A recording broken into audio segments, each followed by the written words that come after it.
आपका अपने YouTube channel Rajasthan जी के स्टडी में। दोस्तों, आज हम इस वीडियो में चर्चा करेंगे दिल्ली सल्तनत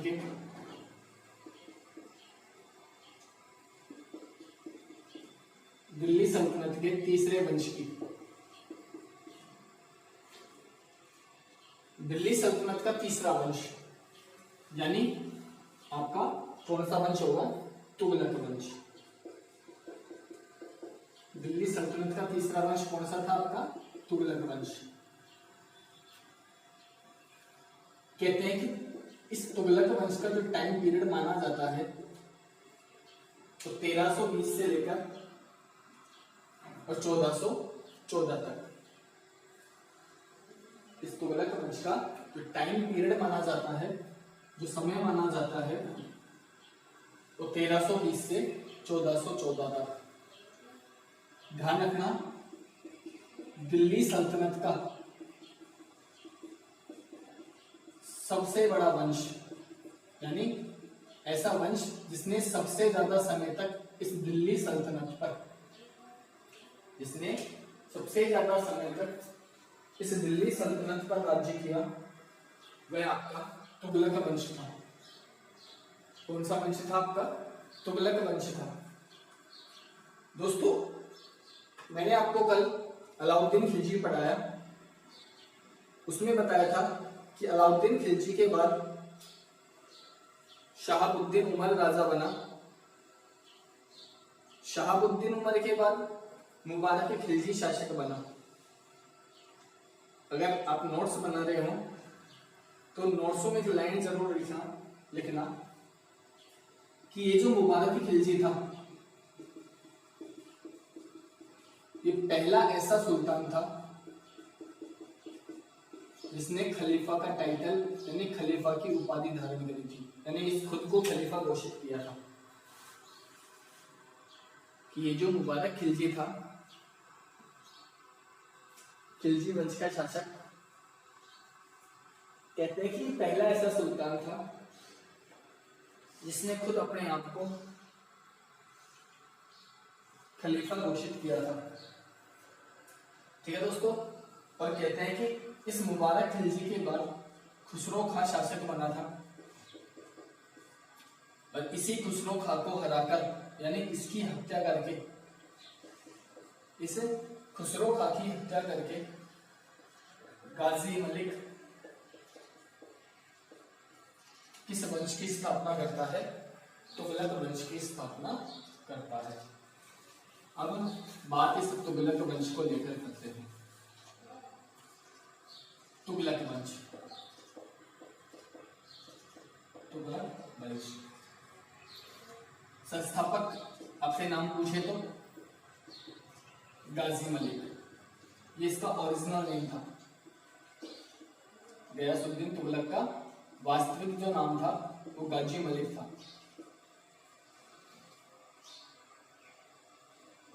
जबकि इसको मलिक उल जानी के नाम से भी, मलिक उल गाजी के नाम से भी,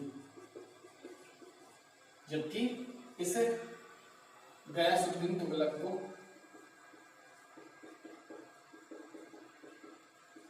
मलिक उल गाजी के नाम से भी जाना जाता है। यानी कहने का मतलब है कि इस गयासुद्दीन तुगलक का वास्तविक नाम गाजी मलिक था, जबकि इसको गाजी मलिक के साथ साथ मलिक उल गाजी भी कहते हैं। और यह गाजी मलिक इस गयासुद्दीन तुगलक नाम से इस दिल्ली की गद्दी पर बैठा था। गयासुद्दीन तुगलक नाम से इस दिल्ली की गद्दी पर बैठा था। कहते हैं कि यह एक कोरानी तुर्क था।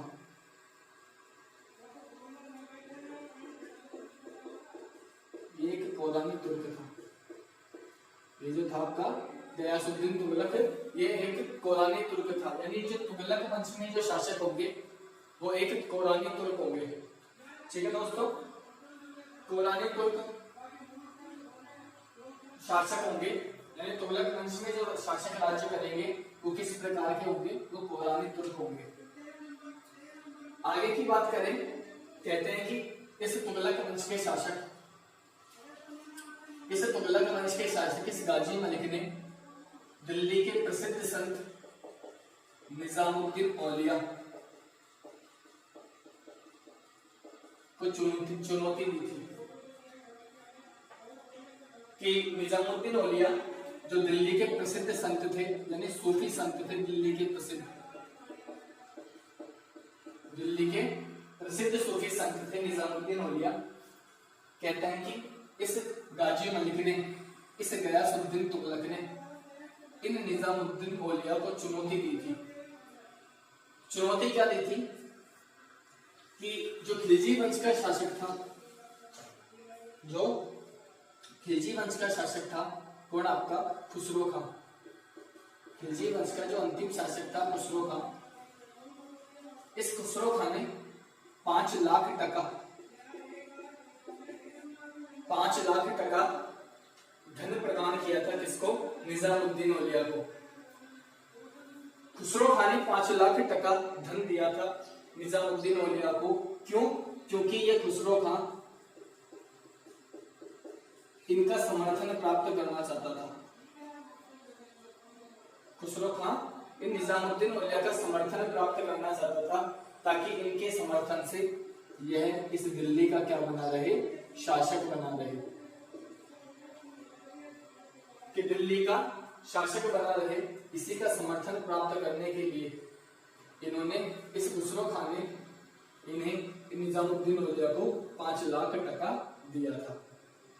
ये तो बात हो गई यहाँ तक। और इसी धनराशि को प्राप्त करने के लिए, क्योंकि इसने ये जो 5 लाख टका दिया था खुसरो खां ने, ये दिल्ली के कोष से दिया था, यानी राजकोष से दिया था।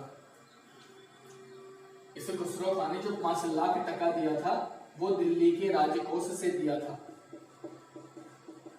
और इसी को प्राप्त करने के लिए इस गाजी मलिक गयासुद्दीन तुगलक ने संदेश भेजा था, किसके पास? आपके निजामुद्दीन औलिया के पास। किसके पास भेजा था? निजामुद्दीन औलिया के पास संदेश भेजा था।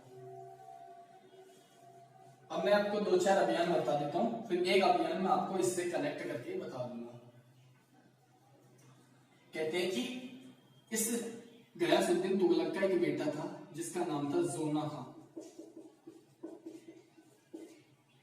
इसका क्या नाम था? जोना खां था। कहते हैं कि इस गयासुद्दीन तुगलक ने अपने बेटे जोना खां को वारंगल पर आक्रमण के लिए भेजा 1321 में। इस जोना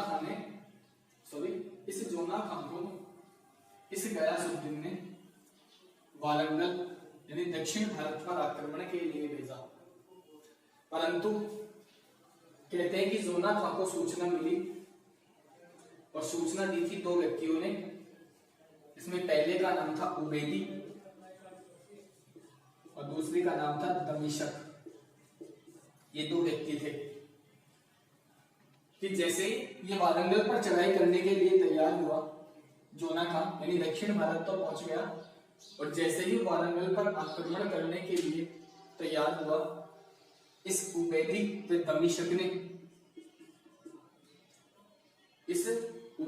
दमिशक ने अफवाह फैला दी कि जोना खां के पिता गयासुद्दीन की मृत्यु हो गई है दिल्ली में तो था गयासुद्दीन। इन दोनों ने इस वारंगल पर चढ़ाई कर रहे जोना खां के पास में यह अफवाह फैला दी कि गयासुद्दीन तुगलक की दिल्ली में मृत्यु हो गई है। कहते हैं कि जोना खां ने वारंगल छोड़ा और फटाफट अपनी सेना लेकर कहां पहुंचा? दिल्ली। भाई छोड़ना ही था, बाप मर चुका है तो पहले बाप इंपोर्टेंट है या फिर किसी का राज्य इंपोर्टेंट है। तो कहते हैं कि फटाफट इसने वारंगल छोड़ा और दिल्ली पहुंचा। लेकिन जब दिल्ली गया और दिल्ली के दरबार में इसने गयासुद्दीन को चुस्त व दुरुस्त पाया, यानी किसी भी प्रकार की अपने पिता को हानि नहीं पाई, तो यह बहुत ज्यादा नाराज हुआ जोना खान और अपने पिता से क्षमा याचना करता है और अपने पिता से माफी मांगता है और पुनः 1323 ईस्वी में आक्रमण करता है किस पर? वारंगल पर। कौन? जोना खान। तो इस प्रकार से जोना खान जिसने 1321 में आक्रमण किया वारंगल, लेकिन असफल, क्योंकि वापस लौट आया था पिता की मृत्यु के समाचार सुन, और 1323 ईस्वी में पुनः आक्रमण करता है यही जोना खान वारंगल पर, और इस बार इसने जोना खान ने वारंगल जीत लिया। इसके बाद गयासुद्दीन का अगला अभियान मालूम करें तो 1325 ईस्वी का। अब ये सबसे महत्वपूर्ण अभियान, कहानी है कि छोटी सी, इसको अच्छी तरह से समझना दोस्तों। ये मैं साफ कर दूंगा। 1325 ईस्वी में बंगाल अभियान। गयासुद्दीन खुद जाएगा, अपने पुत्र जोना खान को नहीं भेजेगा। ठीक है, गयासुद्दीन तुगलक खुद जाएगा, अपने पुत्र जोना खान को नहीं भेजेगा। तो 1325 ईस्वी में गयासुद्दीन तुगलक बंगाल गया, यानी बंगाल जीतने के लिए बंगाल अभियान पर जाता है, और कहते हैं कि यहीं से, कहते हैं कि सॉरी, इस गयासुद्दीन तुगलक ने इस बंगाल को क्या कर लिया? जीत लिया। गयासुद्दीन तुगलक ने बंगाल को जीत लिया, और बंगाल जीत जाता है कौन? आपका गयासुद्दीन तुगलक। इसी बंगाल को जीतने के बाद, इसी बंगाल को जीतने के बाद गयासुद्दीन तुगलक ने संदेश भिजवाया किसके पास? निजामुद्दीन औलिया के पास। इसी बंगाल में रहते हुए इसने दिल्ली निजामुद्दीन औलिया के पास संदेश भिजवाया और कहा कि मैं जल्द ही दिल्ली लौटूंगा, और दिल्ली लौटने से पहले मुझे क्या चाहिए? 5 लाख टका मेरा धनराशि वापस चाहिए, कि जब मैं दिल्ली पहुंचू उससे पहले आप 5 लाख टका दिल्ली के राजकोष में जमा करा देना। कि जब मैं दिल्ली पहुंचू, ये कहता है गयासुद्दीन तुगलक औलिया जी को खत लिखकर, कि जब मैं दिल्ली पहुंचू तो 5 लाख टका जमा करा देना दिल्ली के राजकोष में। तो औलिया जी ने भी इसके प्रति उत्तर में जवाब दिया कि हुजूर, दिल्ली दुरस्त अस्ति, यानी हुजूर दिल्ली अभी दूर है, हुजूर दिल्ली अभी दूर है। इसने तो कहा था कि जब मैं दिल्ली लौटू उससे पहले 5 लाख टका दिल्ली के राजकोष में जमा करा देना, लेकिन कहते हैं कि औलिया जी ने प्रत्युत्तर में संदेश दिया कि हुजूर दिल्ली अभी दूर है, यानी पहले दिल्ली तो पहुंचो, उसके बाद देखेंगे कि कौन जमा कराता है, कौन क्या करता है। कहते हैं कि इस जोना खान को अपने पिता के बंगाल अभियान के विजय के बारे में पता लगा, यानी जोना खान को अपने पिता के बंगाल अभियान के विजय के बारे में पता लगा, तो दिल्ली से 8 किलोमीटर पहले ही अपने पिता के स्वागत के लिए, दिल्ली से 8 किलोमीटर पहले ही अफगानपुर नामक स्थान पर, दिल्ली से 8 किलोमीटर पहले की स्थान था अफगानपुर, अफगानपुर नामक स्थान पर इस जोना खान ने अपने पिता के स्वागत के लिए एक लकड़ी का महल तैयार करवाया, अपने पिता के स्वागत के लिए एक लकड़ी का महल तैयार करवाया, और कहते हैं इस लकड़ी के महल का जो वास्तुकार था वो मोहम्मद अयाज था। इस लकड़ी के महल का वास्तुकार मोहम्मद अयाज था। कहते हैं कि जैसे ही गयासुद्दीन पहुंचा, महल के अंदर प्रवेश करता है और महल में स्वागत समारोह चल रहा था। कहते हैं कि गयासुद्दीन तुगलक का स्वागत समारोह चल रहा था, तो जोना खां अपने पिता गयासुद्दीन से बोलता है कि पिताजी, आप जो बंगाल विजय से यानी बंगाल विजय करके जो हाथी प्राप्त करके लाए हैं, यानी बंगाल विजय में जो आपको हाथी मिले हैं, एक बार मैं उन हाथियों को देखना चाहता हूं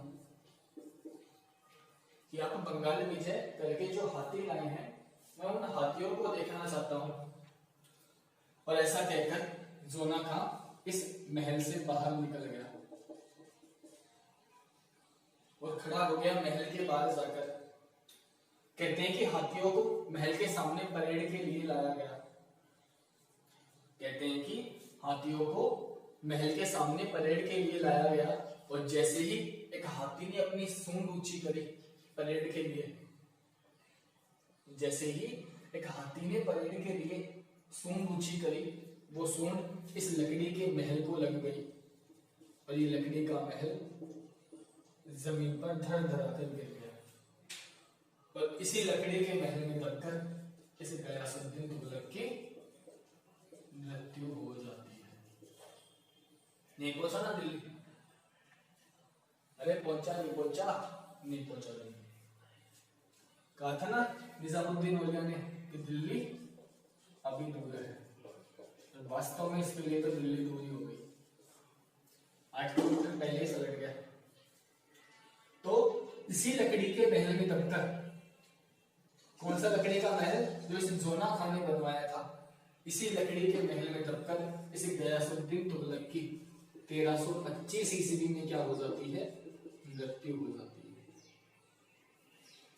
अब विद्वानों के मत सामने आए कि कौन सा विद्वान क्या कहता है, कौन सा क्या कहता है। अब दो विद्वान जो जोना खां को अपने पिता का हत्यारा बताते हैं, उनके नाम बता रहा हूं। कहीं नहीं पढ़ा होगा वो चीजें बता रहा हूं दोस्तों। नहीं तो कभी कोई पढ़ा दे कि इस लकड़ी के महल का वास्तुकार मोहम्मद अयाज, तो मुझे कमेंट बॉक्स में कमेंट करके बता देना। ये ऑथेंटिक चीज है जो आपके सामने बताई जा रही है। तो कहते हैं कि लकड़ी का महल टूटता है और इसी में दबकर गयासुद्दीन मर गया। अब इस जोना खां को अपने पिता का हत्यारा कौन कौन से विद्वान बताते हैं? अनेक विद्वान हैं जो तो कहते हैं कि जोना खां ने अपने पिता की हत्या करी, और पिता का हत्यारा बताने वाले महत्वपूर्ण इतिहासकार जो जोना खां को पिता का हत्यारा बताते हैं, जोना खां को अपने पिता का हत्यारा बताते हैं। इसमें पहला है इब्न बतूता, इब्न बतूता। दूसरे का नाम है ईसामी, और तीसरा है अबुल फजल। तीसरा कौन है? अबुल फजल, और चौथा है बदायूनी। चौथा कौन सा है? बदायूनी। तो ये चार है जो कहते हैं कि जोना खां ने अपने पिता की हत्या करी थी, जबकि दो ऐसे इतिहासकार भी हैं जो इस जोना खां को पिता का हत्यारा नहीं बताते। जबकि दो ऐसे इतिहासकार भी हैं जो जोना खां को अपने पिता का हत्यारा नहीं बताते, जिसमें पहले का नाम है बरनी, जियाउद्दीन बरनी इसका पूरा नाम, और दूसरे का नाम है फरिश्ता। ये दोनों इस जोना खां को हत्यारा नहीं बताते, जबकि जोना खां को हत्यारा बताते हैं इब्न बतूता, ईसामी, अबुल फजल और बदायूनी। जबकि एक इतिहासकार हुआ था, एक सूफी इतिहासकार हुआ है मफूलजात, एक सूफी इतिहासकार हुआ है मफूलजात। मैं आपको लिखा देगा, एक सूफी इतिहासकार हुआ है मफूलजात। ये मफूलजात गयासुद्दीन तुगलक का हत्यारा निजामुद्दीन औलिया को भी बताता है। एक मफूलजात नामक इतिहासकार हुआ है, और ये इतिहासकार निजामुद्दीन औलिया को हत्यारा बताता है, किसका? गयासुद्दीन तुगलक का। लेकिन ये बात वास्तव में जहां तक सच्ची है गलत है ये कह नहीं सकते, क्योंकि ये एक बहुत बड़े सूफी संत थे और सिर्फ धन संपदा के लिए किसी की हत्या करें ऐसा इन्हें शोभा नहीं देता। दोस्तों निजामुद्दीन औलिया के बारे में मैं बताऊं आपको, ये एक अविवाहित संत थे, एक सूफी संत, अविवाहित सूफी संत थे। ये कहते हैं कि महबूब ए इलाई के नाम से भी इन्हें जाना जाता था, निजामुद्दीन औलिया को। ये अपने आप को अल्लाह का महबूब मानते थे, इसलिए इन्हें महबूब ए इलाई के नाम से भी जाना जाता है, निजामुद्दीन औलिया को। यानी दिल्ली सल्तनत का एकमात्र सूफी संत जो अविवाहित था वो निजामुद्दीन औलिया थे, इसलिए इन्हें महबूब ए इलाई के नाम से भी जाना जाता है। और कहते हैं कि इन्होंने 7 सुल्तानों के उत्थान पतन तक का काल देखा था, यानी इन्होंने 7 सुल्तानों का काल देखा था। तो ये थे दोस्तों आपका तुगलक वंश में पहला गयासुद्दीन तुगलक। दोस्तों तुगलक वंश का दूसरा भाग, यानी इसके बाद गयासुद्दीन तुगलक के बाद जोना खां शासक बनेगा। जोना खां के बारे में बातें हम दूसरे वीडियो क्लिप में करेंगे। दोस्तों इस वीडियो को ज्यादा से ज्यादा शेयर करें, लाइक करें तथा हमारे चैनल को सब्सक्राइब करें। धन्यवाद दोस्तों। वंदे मातरम। जय हिंद।